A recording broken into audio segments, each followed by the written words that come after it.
উদ্দেশ্যপ্রণোদিতভাবে আমার এগেইনস্টে compliance launch করানো হয়। কেসের মেরিটটা নষ্ট করে ফেলবে, মানে লাইফটা মানে পুরো বরবাদ। আমার 3টা বাচ্চা, আমি বোল্ডলি কথা বলার জন্য আজকে আমি সাফারার, আজকে আমি টার্মিনেটেড, ভাইরাস আমার পাশে কেউ নাই। আমি ওষুধ কিনবো, ওষুধ কেনার টাকা নেই। প্রশাসক ডেফিনেটলি দরকার।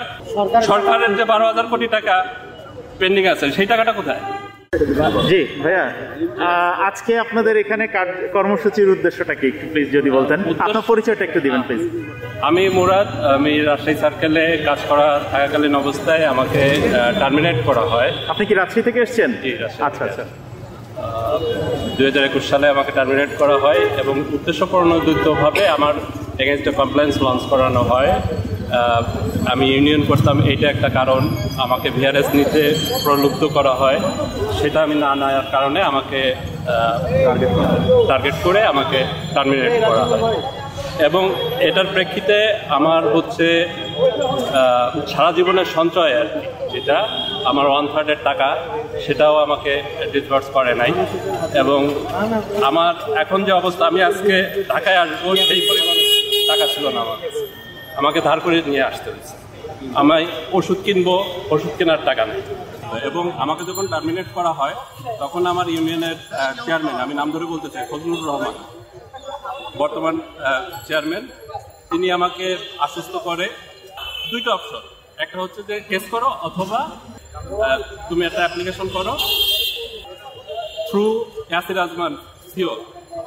তো কেসটা হচ্ছে যে লেন্দি প্রসেস, আমরা তো দেখে আসতেছি 12 বছর ধরে কেস ঝুলে আছে। তা আমি শর্টকাটে আমি প্রবলেম সলভ করার জন্য আমি একটা অ্যাপ্লিকেশন করি।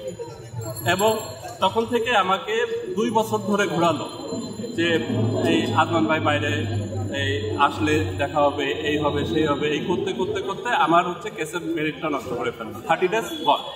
এখন আমি কেসও করতে পারবো না, ভাইরাস আমি অ্যাপ্লিকেশন করে ফেলছি। এই জায়গাটাতে দিয়ে আমার সমস্ত টাকা, আমার মানে লাইফটা মানে পুরো বরবাদ। আমার 3টা বাচ্চা, আমার পড়াশোনা চালানো, আমার সংসার চালানো, হুট করে আমি মানে একটা ডিগ্রেড লেভেলে চলে আসাটা কি যে টাফ, এটা মানে অন্যরা হয়তো অনুধাবন করতে পারবে না। যারা মানে আমার মতো সাফারার, তারাই 2-1 হয়তো বুঝতে পারবে।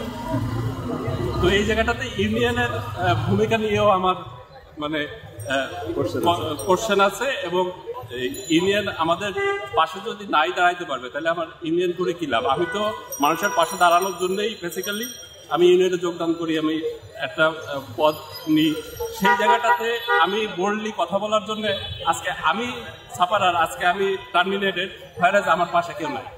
আমার আজকে ইউনিয়ন তারা দলে থেকে, বোর্ডে থেকে টাকা পয়সা খেয়ে কানাডাতে বাড়ি কিনে বসবাস করতেছে, আর এদিকে আমি ঢাকা আসার টাকা পাই না।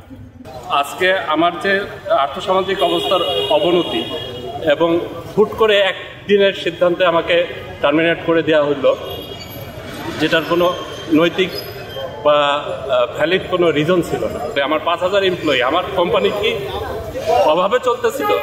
আমার 3,000 সাড়ে 3,000 এমপ্লয়ি এই 1-2 বছরের মধ্যে নাই হয়ে গেল। এবং সেই রোলগুলা কি ডেমোলিশ হয়ে গেছে? আমাদেরকে যখন ভিআরএস নিতে উদ্বুদ্ধ করা হয়েছে, তখন বলা হয়েছে যে আপনার জেডি থাকবে না, আপনার চাকরি থাকবে না, আপনাকে বিপজ্জনক জায়গায় আপনাকে ট্রান্সফার দেওয়া হবে। এই সমস্ত দেখায় দেখায় সবাইকে ভিআরএসের নামে এমআরএস দেওয়া হয়েছে।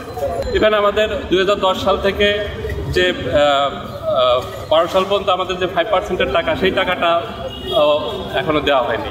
আমাদের 12 বছর ধরে আমাদের 2-3 জন এমপ্লয়ি, যাদেরকে লেবার কোর্ট থেকে হাইকোর্ট থেকে আপিল বিভাগ, সুপ্রিম কোর্ট, আবার লেবার কোর্টে, এই কোর্ট মামলা খেলা খেলতেছে।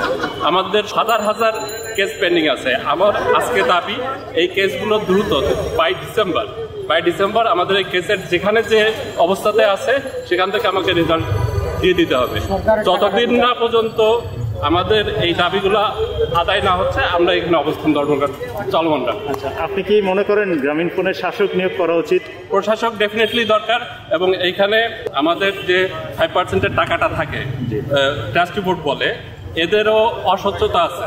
এখানে যত শত কোটি টাকা গেছে, তার বেনিফিশিয়ারি লিস্ট অনুসারে রাইটলি পেমেন্ট হয় নাই। একজন ভুক্তভোগী আমি, আমার টাকা একটা ক্লজ দেখায় বন্ধ করে দেওয়া হয়েছে। এরকম আরো অনেক এমপ্লয়ি আছে যাদের টাকা বাজেয়াপ্ত দেখানো হয়েছে। এই বাজেয়াপ্ত টাকা কোথায় গেল? বোর্ড মেম্বারদের টাকা, এই টাকার হিসাব দিতে হবে না? সরকারের যে 12,000 কোটি টাকা পেন্ডিং আছে সেই টাকাটা কোথায়? সেই টাকাটা কোথায়? এই জন্য প্রশাসক দরকার এবং একটা ভ্যালিড নির্ভরযোগ্য অডিট প্রতিষ্ঠান দ্বারা এই টাকাগুলোর হিসাব আমাদেরকে দিতে হবে। Thank you.